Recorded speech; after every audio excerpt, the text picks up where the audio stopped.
اسلام آباد میں شنگھائی تعاون تنظیم کا اجلاس، وفود کی آمد کا سلسلہ جاری۔ بھارت کا 4 رکنی اور روس کا 76 رکنی وفد پہنچ گیا۔ شنگھائی تعاون تنظیم کے 7 نمائندوں کی آمد، چین کا 15 رکنی، قرغیزستان کا 4 اور ایران کا 2 رکنی وفد بھی پہنچ گیا۔ وزیراعظم شہباز شریف کی دعوت پر چین کے وزیراعظم لی قیانگ کل پہنچیں گے۔ SCO سمٹ 15 اکتوبر کو شروع ہوگی۔ ترجمان دفتر خارجہ کے مطابق معیشت، تجارت سمیت مختلف شعبوں میں تعاون پر تبادلہ خیال کیا جائے گا۔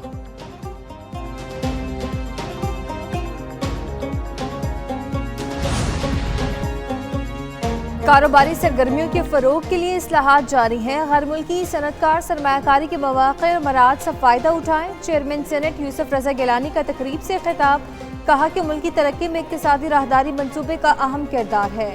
وزیر خزانہ محمد اورنگزیب بولے کہ پاکستان کی معیشت مثبت سمت میں گامزن ہے۔ چین توانائی کے شعبے میں اربوں ڈالر کی سرمایہ کاری کر رہا ہے۔ چینی IPPs پاکستان میں بڑے سرمایہ کار ہیں۔ سی پیک کے فیز 2 پر کام تیز کرنے کے لیے پرعزم ہے۔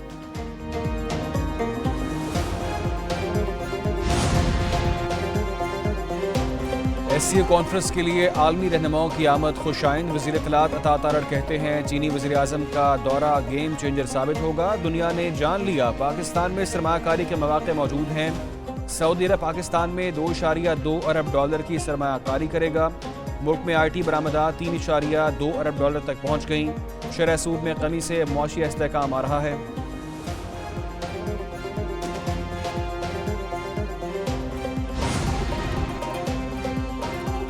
کرکٹ ٹیم کی بڑی سرجری، بڑے بڑوں کو نکال باہر کیا گیا۔ بابر اعظم، سرفراز احمد، شاہین شاہ، نسیم شاہ ٹیم سے آؤٹ۔ اسلام آباد میں احتجاج کے کال پر PTI میں اختلافات، کئی رہنماؤں کی SCO کانفرنس کے موقع پر احتجاج کی مخالفت۔ وقاص اکرم کہتے ہیں کہ حکومت بانی PTI سے ملاقات کرا دے تو احتجاج کی کال واپس لے لیں گے۔ احتجاج میں کوئی نقصان ہوا تو ذمہ دار حکومت ہوگی۔ اسد کیسر نے کہا کہ SCO کانفرنس کو نقصان نہیں پہنچانا چاہتے۔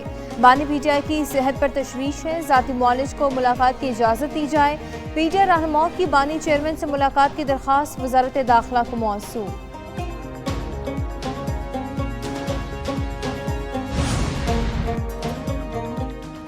بانی PTI یہودیوں کے مفادات کے لیے کام کر رہے ہیں۔ وزیر اطلاعات سندھ شرجیل میمن کا الزام، کہا PTI قیادت بیرونی ملک دشمن ایجنڈوں پر عمل پیرا ہے۔ لابنگ کے لیے تل ابیب میں PTI کے ہینڈلرز مسلسل متحرک ہیں۔ متحدہ قومی موومنٹ کے رہنما مصطفیٰ کمال بولے PTI کا 15 اکتوبر کو احتجاج ملکی مفاد میں نہیں، پاکستان کے دشمن یہاں استحکام نہیں دیکھنا چاہتے۔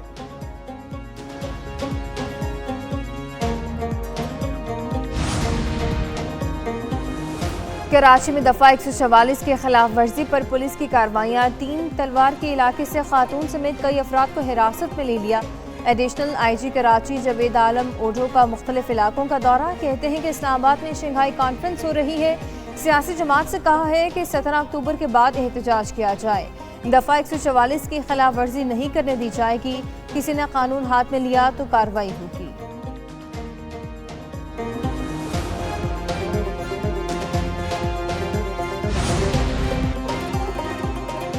شنگھائی تعاون تنظیم اجلاس، اسلام آباد میں سیکیورٹی ہائی الرٹ۔ PIA کے دفاتر کل سے 16 اکتوبر تک بند رہیں گے۔ راولپنڈی میں دفعہ 144 نافذ، 3 دن کے لیے میٹرو بس سروس بند۔ Lahore high court Rawalpindi bench کا بھی 14 سے 16 اکتوبر تک تعطیلات کا اعلان۔ راولپنڈی میں مال بردار بڑی گاڑیوں کا داخلہ بند، ٹریفک ڈائیورجنس پلان بھی جاری۔ SCO اجلاس کے لیے اسلام آباد کو سجا دیا گیا۔ شاہراہوں کی سجاوٹ، رنگا رنگ روشنیوں نے شہر کا حسن دوبالا کر دیا۔ سرکاری عمارتوں پر چراغاں۔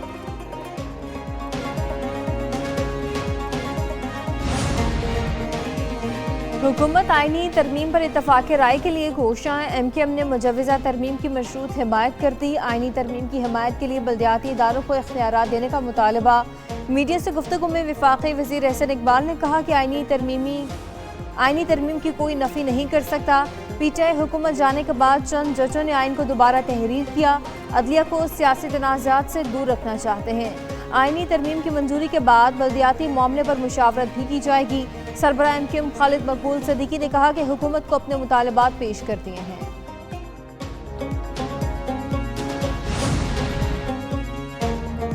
آئینی ترمیم پر سیاسی جماعتوں میں اتفاق رائے کی کوششیں، خصوصی کمیٹی کی ذیلی کمیٹی کا اجلاس، بند کمرہ اجلاس میں مختلف جماعتوں کے مسودوں کا جائزہ لیا گیا۔ ذیلی کمیٹی کا حتمی نتیجے پر پہنچنے کے لیے مشاورت جاری رکھنے کا فیصلہ، اجلاس کل صبح دوبارہ ہوگا۔ کمیٹی تمام مسودوں کے مشترکہ نکات کو سامنے رکھ کر حتمی مسودہ تیار کرے گی۔ سفارشات کل پارلیمانی خصوصی کمیٹی میں پیش کی جائیں گی۔ ادھر وزیر قانون Azam Nazir Tarar M Q M کو منانے کے لیے کراچی چلے گئے۔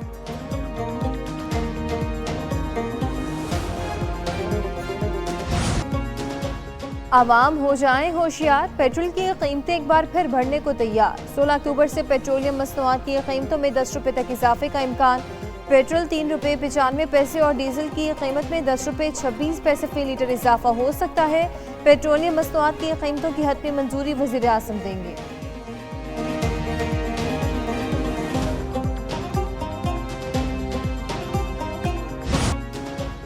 سرگودا میں بارش نہ سیلاب، پھر بھی کئی علاقے زیر آب۔ نہر لوور جہلم کا بند ٹوٹنے سے پانی آبادی میں داخل، حمید ٹاؤن میں پانی گھروں میں داخل ہونے سے شہری پریشان۔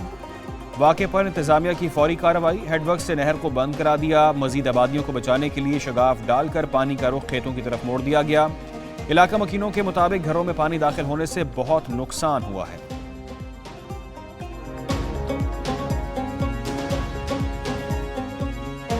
سامان شفٹ کر رہے ہیں، صبح سے ذلیل ہو رہے ہیں ادھر پانی بھی، کبھی ادھر جا رہا ہے کبھی ادھر سامان شفٹ کر رہے ہیں۔ ابھی گھر والے ادھر آئے ہیں رشتے داروں کی طرف، تو پھر جا رہے ہیں گھر، ذلیل ہو رہے ہیں صبح 5 بجے سے۔ غریب لوگ نے جی انہوں نے گھر کو ڈبے پے نے، انتظامیہ نہر سے آگے ستی پئی ہے، کوئی صبح تک کچھ نہیں کھا رہا۔ 4 بجے تک بند ٹوٹے ہے تک انتظامیہ گلی سے نہیں آئی۔ پاک فوج نے اپنی صلاحیتوں کا لوہا پھر منوا لیا۔ برطانیہ میں کیمبرین پیٹرول 2024 مشق، پاک فوج کی ٹیم نے غیر معمولی کارکردگی پر گولڈ میڈل جیت لیا۔ مشقیں 4 سے 13 اکتوبر تک ویلز میں ہوئیں۔ ISPR کے مطابق اس سال 42 ممالک کی 128 ٹیموں نے مشق میں حصہ لیا۔ مشق میں شریک ٹیموں کو 48 گھنٹے میں 60 کلومیٹر کا فاصلہ طے کرنا تھا۔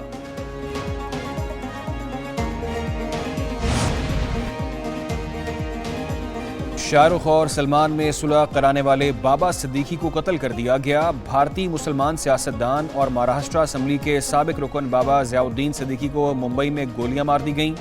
اطلاع ملتے ہی سلمان خان بھی اسپتال پہنچ گئے۔ پولیس نے حملے کے شبے میں 2 افراد کو حراست میں لے لیا۔